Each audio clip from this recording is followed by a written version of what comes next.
Good evening. Welcome to the IHH for Veteran live stream. Here at IHH for Veteran, we specialize in assisting veterans with their physical and mental health transformation. This group addresses the unique challenges of veterans to improve their overall quality of life. Many veterans have expressed they have questions regarding the first female fighter pilot.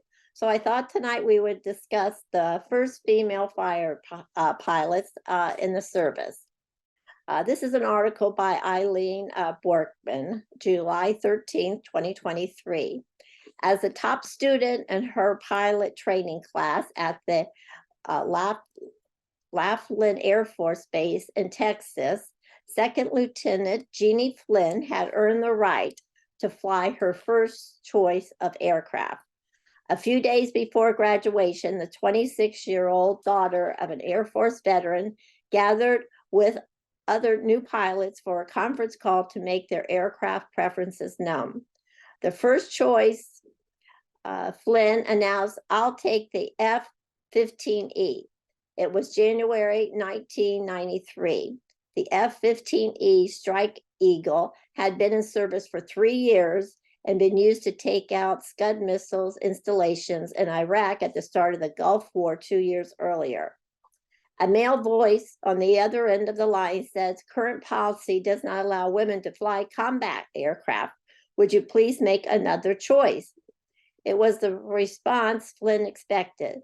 The 1948 law that forbid women from flying in combat had been repealed in the wake of the Gulf War, but Pentagon policy had still not changed. She then offered an acceptable choice. "I'll take the KC-10 to March Air Force Base."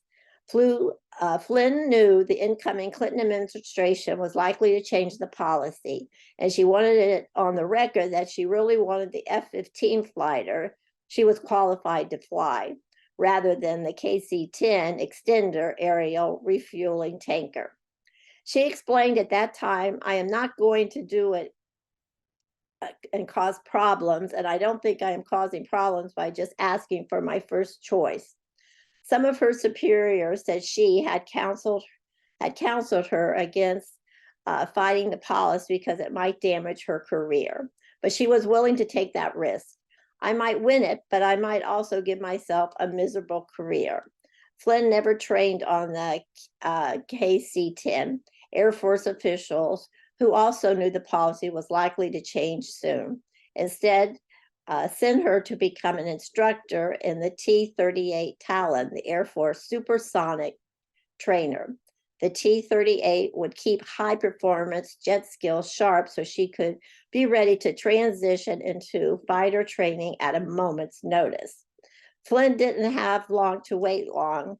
In April 1993, Secretary of Defense Les Aspin announced that combat aircraft and ships would be open to women effective immediately.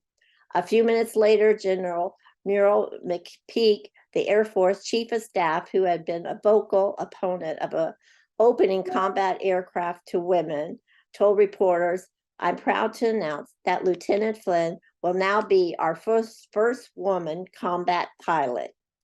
In February 1994, Flynn graduated from her F-15E training class at Luke Air Force Base in Arizona, commenting,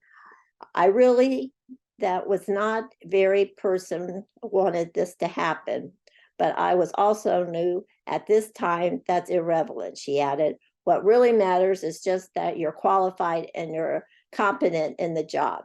She ended up flying more than 2,500 hours in the F-15, including 300 combat hours, mostly in Afghanistan and Iraq.